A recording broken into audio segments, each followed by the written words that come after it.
Merhabalar, Hobbizi bir YouTube kanalıma hoş geldiniz. Bugün sizlerle bu görmüş olduğunuz dokuma atkı modelimin yapımını paylaşıyor olacağım. Yapılışı oldukça kolay, tamamı kutucuklardan oluşuyor ve zincir çekmeyi biliyorsanız üşenmeyeceksiniz. Bir gün içerisinde hızlıca yapıp bitirebileceğiniz bir atkı modeli. Şu şekilde bakın ben şöyle kaç tane 18 tane kutucuk üzerine kurdum modelimi. 18 kutucuğumu kurdum. Renkli renkli ördüm. Aşamalı aşamalı zaten videonun içeriğinde de gösteriyorum. Kutucuklarımı ördüm. 1,5 metre uzunluğuna gelene kadar benim için yeterli oldu. İstediğiniz uzunlukta yapabilme imkanınız var tabii ki de ve de istediğiniz ölçülerde. Yani şurası sizi yanıltmasın. İsterseniz şalda yapabilirsiniz bu şekilde, bu teknikle. Şöyle hemen kutucuklarımı örerken 3,5 numaralı tığ kullandım. Zincirlerim içinde 5,5 numaralı tığ kullandım. İhtiyacınız olacak tığ numaraları bunlar olacaktır. Yani herkesin tabii ipine göre değişebilir. Şu şekilde bakın mavi, krem rengi, turuncu ve kahverengiden oluşuyor. Benim atkım şöyle elimde kalan, hemen bakın elimdeki iplerimi değerlendirmek için zaten ördüğüm bir atkıydı. Hiç öyle gidip ekstradan ip almadım. İp şeyi de markası vesairesinden de bahsedemeyeceğim. Elimde ne varsa onları kullandım. Şöyle puf puf yumuşacık ipler kullanırsanız çok daha güzel olacaktır. Atkınızın dokusu şu şekilde. Sıralamamı da göstereyim sizlere detaylı olarak. Bakın zaten videonun içinde de tekrardan bahsediyorum. Maviyle başladım. Kremle devam ettim. Fakat aralara şerit olması için bir sıra boyunca kahverengi kullandım. Bakın şu artı ya da şu dikdörtgenleri elde edebilmek için şeritlerim var. Bu şekilde yapımı da kolay. Zaten videonun içerisinde her şeyi anlatıyorum. Teker teker yapıyoruz birlikte. Hiç vakit kaybetmeden hemen videomuzun içeriğine başlayalım. Benim örecek olanlara kolay gelsin, çabuk bitsin diyorum. Kanalıma abone olup beni desteklemeyi unutmayın lütfen. Bir kalp, bir yorum yeterli olacaktır. Sizlerden tek isteğim bu. Haydi başlayalım. İşimizin tamamı kutucuklardan oluşuyor. Sıralamamı ben bu şekilde yaptım. Renkleriniz farklı olsa da finaldeki sonuca ulaşmak için sıralamayı bu şekilde yaparsanız aynı şekilde bitiş yapabilirsiniz. Benim renklerim bunlar. Zaten gördüğünüz gibi elimde de çok az vardı. Onları değerlendirmek için yaptım. Şöyle krem rengiyle başlamak istiyorum ilk etapta. Hemen hızlıca böyle küçük kutucuklarımızı nasıl elde ettiğimizi görelim. Toplamda zannediyorum ki şöyle hemen sayacak olursam 18 tane kutucuğum vardı ama şimdi öyle değil. Yani rastgele bir zincir çekerek başlayacağım. 1, 2, 3, 4 rastgele zincirlerimi çekiyorum. İp geçişlerimizi vesaire görebilmek için. İstediğiniz uzunlukta şal, atkı, battaniye ne yapmak istiyorsanız buna göre zincirinizi çekip başlayabilirsiniz. Çektiğiniz zincir yapacağınız ürünün uzunluğunu verecektir. Direkt olarak 1 metre çekerseniz 1 metreden bir tık sadece küçülecektir. Kutucuk yaptığınız için çok fazla bir küçülme olmayacak. Şöyle rastgele zincirimi çektim. Burada kaç çektim bilmiyorum ama son zincire de şöyle parmağımı koyup 1, 2, 3, 4, 5 tane zincirimi çekiyorum. Son zincirden sonra ilk kutucuğumu yapmak için şöyle ilk kutucuğumu oluşturdum. Şurada. Bir zincir çekiyorum. Doladım ipimi. Alttaki zincirimi atlıyorum bir tanesini. İkincisine batıyorum. İkili trabzan yapıyorum. Bir zincir çektim. Alttan bir tanesini atladım. İkincisine batıyorum.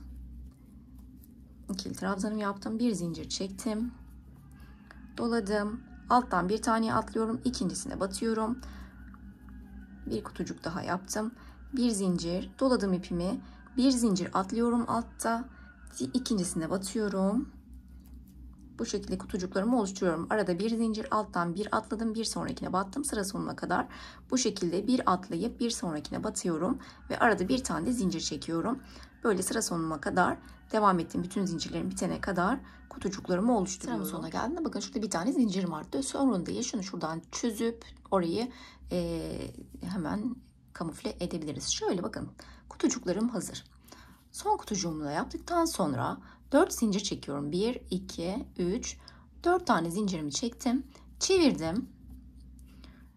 Doladım ipimi. İlk trabzanıma, bu trabzanın üzerine 4 tane zincir çektim. Bu görmüş olduğum trabzanın tepesine batıyorum. İkili trabzan yapıyorum. Bir zincir çektim. Doladım ipimi. Bir sonraki trabzanımın tepesine batıyorum. İkili trabzan. Bir zincir çektim. Bir sonraki trabzanımın tepesine batıyorum. Bakın bu şekilde kutucuklarım oluşmuş oluyor. Muntazam bir şekilde araya da bir tane zincir çektim. Bu şekilde sıramın sonuna kadar devam ettiriyorum. İp geçişimizi de gördükten sonra istediğiniz uzunluğa gelene kadar örmeye devam ettirebilirsiniz. Şöyle hızlıca hemen sıramın sonuna ilerletiyorum. Sıramın sonuna geldim bakın. Son trabzanımı yaptım ve sonda bir tane kutucuğum var. Bunun üzerine de işlememiz gerekiyor. Tam üstüne ipimi doladım. Bu kutucuğumun arada bir tane zincir kalacak şekilde bırakıyorum ve şu orta noktasına batıyorum. Buraya da bir tane ikili trabzanım yaptım. Köşeyi de bu şekilde tamamlamış olduk. Şu şekilde. Bütün kutucuklarımız aynı boyutta. Şimdi renk geçişimi nasıl yapıyorum? Şunun üzerinde bu arkadaşı yok edelim. Şöyle turuncuma geçtim. Varsayacak olursam. Bu noktada bir önceki ipimi şöyle öne doğru alıyorum. Turuncu ipimi direkt bağlıyorum buradan. Geçirdim bakın ipime. 1, 2, 3, 4 tane zincir çektim. Şu krem rengimi de iyice şöyle sıkıştırdım. Bakın turuncu rengim iyice sıkıştı. Döndüm, doladım ipimi ve hemen bir sonraki trabzanıma aynı hiç renk geçişi yapmamışım gibi örmelerime devam ediyorum. Kutucuklarımı doladım ipimi, trabzanımın tepesine battım. Bir tane zincir çektim arada. Doladım. Trabzanımın tepesine battım. İkili trabzanımı ördüm ve bir tane zincir çektim arada. Tekrardan trabzanın tepesine battım. Kutucuk yapmak bu kadar kolay. Bu şekilde istediğimiz boyuta varana kadar devam ettiriyoruz. Yani şu şekilde göstermek istiyorum tekrardan bakın. Benim atkımda şöyle ben maviyle başladım ilk etapta. 4 sıra mavi yaptım. 1 sıra turuncu, 4 sıra mavi. Burayı bitirdikten sonra bu grubumu şöyle geçtim. 4 sıra krem, 1 turuncu çizgi efektini vermek için araya bir sıra boyunca sadece kahverengi ördüm. Yani ip geçişlerimizi yapacağız ya dokuma yöntemiyle. Bu yüzden araya bir tane kahverengi koydum ve yana tekrar turuncu. Sonra tekrardan 4 tane krem rengi. Şurayı işledim sürekli. Sonra tekrar başa döndüm. Mavinin aynısını yaptım. Kremin aynısını. Mavili grup, kremli grup, mavili grup ve kremli grup olarak böyle götürdüm. İstediğim boyuta ulaştım. 1,5 metre uzunluğunda bir atkı elde ettim. Şöyle eni de baktığım zaman 17 santimde bir eni var.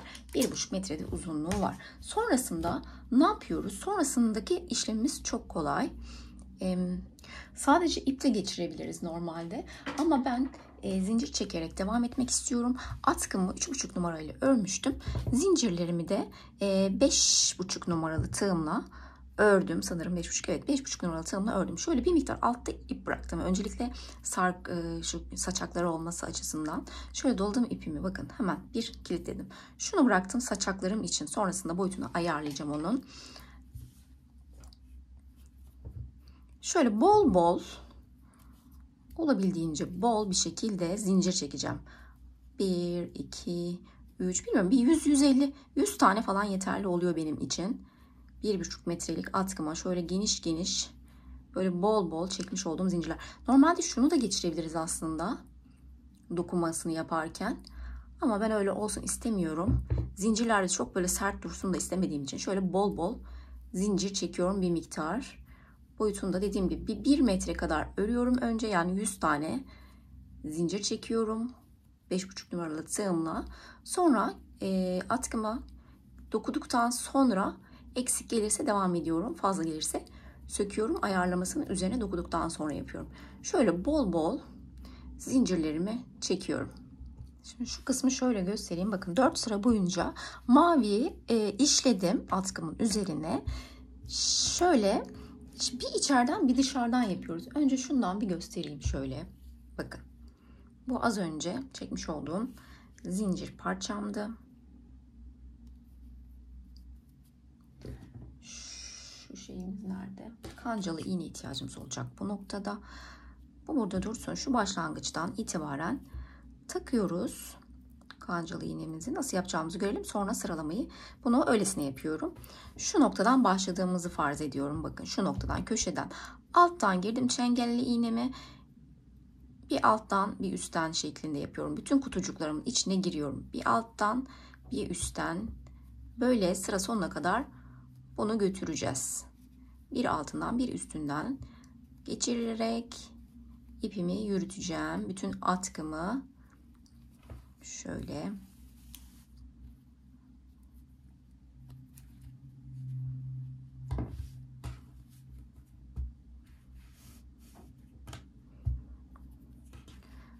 bir alt bir üst yaptıktan sonra bunu sonuna kadar götürdüğümüzü farz edelim. Bunu buradan çıkartıyorum. Bakın şimdi turuncu da örmüştüm. Aslında şu 4 tane mavimden sonra turuncu yapacağım. Bu yüzden bunu hazırladım. Şöyle göstermek istiyorum. Krem rengimizi başlarken alttan üste yapmıştık. Bakın şurada kutucuğum alttan girmiştim. Şimdi başka bir renge geçerken diğer sırada üstten başlatıyorum. Üst, alt, üst, alt. Tam tersini yapıyorum. Her sırada bir öncekinin tersiyle başlıyorum. Bu şekilde yaptığım zaman şu şekilde bakın. Bir önceki sıramın zıttı olmuş oldu. Şu şekilde şurada. Bunu da böyle götürüyorum sıra sonuma kadar.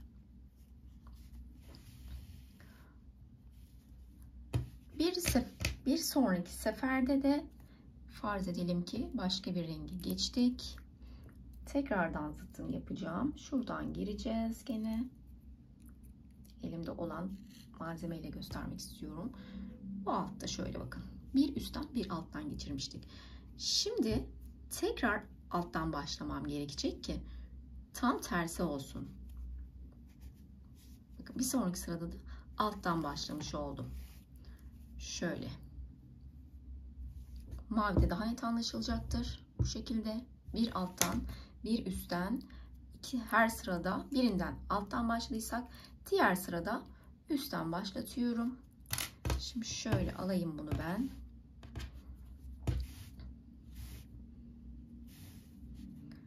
Şu krem rengini de şuradan sökelim. Şimdi 4 sıra mavimi yaptım. 4 sıra maviden sonra şu grubu işlemek istiyorum. Sıralamayı benimle aynı yapacaksanız eğer 4 sıra maviden sonra, yani 4 sıra koyu renkten sonra bir sıra turuncum var. Bu nasıl başlamışım? Üstten başlamışım. O yüzden alttan girmem gerekiyor. Şöyle. Buradaki bir iki tane detay var. Yani şöyle takıp tam ayarlama yapmanız gerekir. Çünkü çok kasabiliyor ipler. Şöyle çekiştire çekiştire, düzelte düzelte ilerletirseniz daha muntazam olacaktır. Şöyle bir miktar yapıp sonra ipinizi çekin. Çok da çekerseniz atkı kasıyor. Biraz şöyle atkınızı da şöyle esnete esnete ipinizi yedirmeye çalışacaksınız. Şimdi şöyle bir miktar çekeceğim.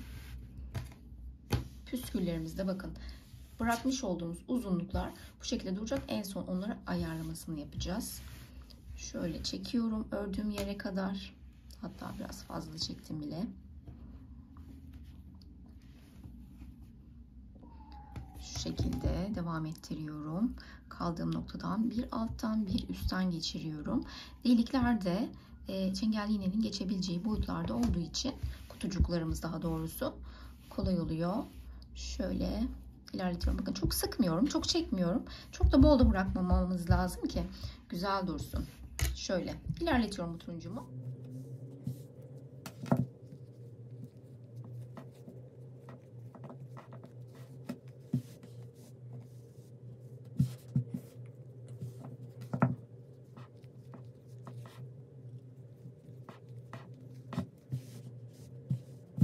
Şöyle ipimi yerleştirdikten sonra da fazlalık olanları şöyle çekiştiriyorum. Eşit bir şekilde yayıyorum. Fazladan kalan yerleri şöyle çeke çeke. Bakın iyice oturuyor ip tam anlamıyla. Şöyle sıramın sonuna geldiğimde de şurada bakın kancalı iğnemin olduğu yer. Bunu buradan sabitleyeceğim.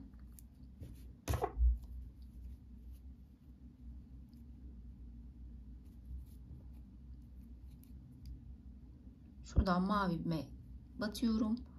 Bunu da buradan çekiyorum. İpimi buradan geçirdim. Çekiyorum şunu artık. Şöyle ucuna sabitlemiş olduk. Bu şekilde. Şimdi başka bir rengime geçiyorum, kahverengiye. Aynı şekilde bir miktar ipimi bırakıyorum alt kısımda saçak için ve tığıma geçirip yine 100 tane zincir çekiyorum. Sizler de ördüğünüz malzemenizin boyutuna uygun olacak şekilde zincirlerinizi çekerek devam ettirebilirsiniz. Evet, şöyle sıra başından tekrardan başlatıyorum. Bakın 3 sıra 4 sıra boyunca mavimi yaptım, turuncumu yaptım. Turuncumu üstten getirmişim, şöyle sokmuşum. Bu yüzden bunu şimdi alttan başlatacağım ki tam zıttı olsun. Şöyle daha yakından göstermek istiyorum. Kahverengime çalışıyorum şimdi. Şöyle şu şekilde bakın. Bir önden bir arkadan olmuş oluyor. Gayet kolay yapımı ve çok zevkli.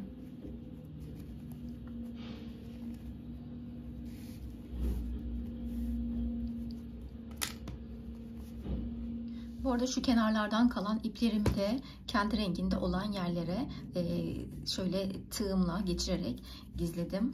Onu da video içerisinde göstermemiş olabilirim. Nereye gitti bu ipler diye düşünmeyin. Sakın kesmeyin. Keserseniz eğer o noktalardan atacaktır. 2 tane rengi şöyle düğümleyip kendi renginde olan kısımlardan gizlemeye çalışın. Daha önce aramızda etamin işleyenler varsa çok iyi anlayacaklardır. Ben de küçükken etaminle seccade işlemiştim ve çok zevk almıştım. Küçük yaşım olmasına rağmen. Şu an bunu yaparken de çok keyif alıyorum. Umarım sizler de keyif alırsınız. Şöyle yetmeyen yerlerde çekiştiriyorum bakın. Buraları da kasmasını istemiyorum çünkü. Şöyle ayarlamamı yapıyorum. Bir seferde taktığınızda tam olmuyor çünkü.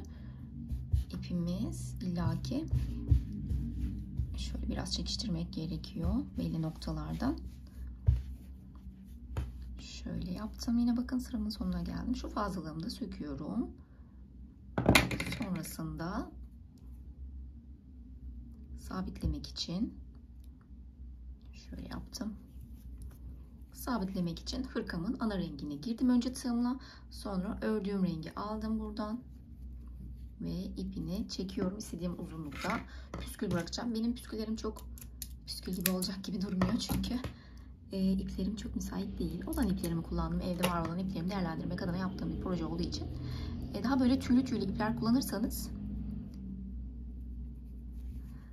daha güzel taradığınızda şu uçlarını hoş bir görüntü elde edebilirsiniz. Şimdi kahverengimi yaptım. Kahverengiden sonra tekrardan bir tur daha turuncumu yapacağım. Turuncu ipime geçiyorum hemen. Şimdi şöyle yan yan ördüğümüz şekilleri tekrar edersek dokurken bakın çok güzel kesişim noktaları elde ediyoruz. Görüyor musunuz? Aslında farklı renklerde, farklı dizaynlarda ya her seferinde bambaşka bir desen ortaya çıkıyor. Ben bunu çok sevdiğim için bunu yapmak istedim. Ama her renk isterseniz her sırayı böyle ikişer ikişer örün. Tekrardan böyle yan yan çizin. Onda da bambaşka bir desen ortaya çıkacaktır. Şimdi ben bu şekilde kendimi yapacağım işi bu şekilde yönlendirmek istedim. Böyle dokudum. Benim hoşuma gitti. Şimdi turuncuma devam ediyorum. Şöyle turuncu ipime geçiriyorum hemen kancamı. Bakıyorum burada. Nereden girmişim? Alttan üste girmiş. O zaman şimdi şöyle başlamam gerekiyor. Tam tersine olması için. Yani girişimi şunu alttan vermişim. Şimdi o zaman üstten giriyorum. Zaten artık mantığını çok iyi kavramışsınızdır. Bu şekilde dokumama devam ediyorum.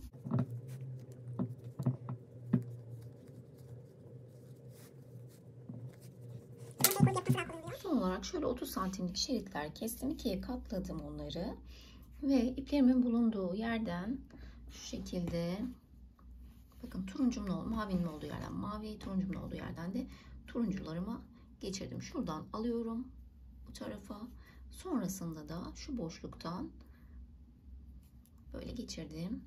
Ve bu şekilde sonlandırdım püsküllerimi de. Daha sonrasında bunları daha düzgün tarayacağım. Bu şekilde videomuzun sonuna geldik. İçeriği beğendiyseniz kanalıma abone olup beni desteklemeyi unutmayın lütfen. Bir beğeni, bir kalp, bir yorum yeterli olacaktır. Bir sonraki içerikte görüşmek üzere. Hoşçakalın.